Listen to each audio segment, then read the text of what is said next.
So I want to talk about our high rail gear system that we have on the 325 next gen excavators. So inside of our high rail box, we've got our high performance motor. We've got our gearbox here. We use a chain drive system on this. So we have a chain drive that goes down to a solid axle with tapered roller bearings on either side. Very robust, very heavy duty system designed for long tramming of these machines. One of the other features we have is this disconnect right here. If for any reason the machine would ever need to be towed, you can actually disconnect. You just lift this up, flip it over, and that disconnects your motor from your gearbox and actually allows the axle to freewheel and a little easier to be able to tow it in and out should you ever need to use it.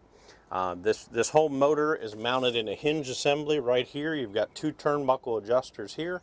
You can use that to adjust it up and down and get proper tension on your chain for your high rail system.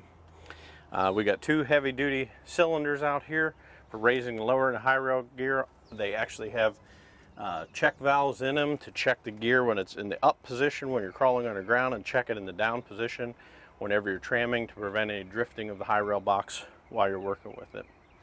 And now I'd like to take time and go and show you some new innovations that we have brought into this high rail gear system.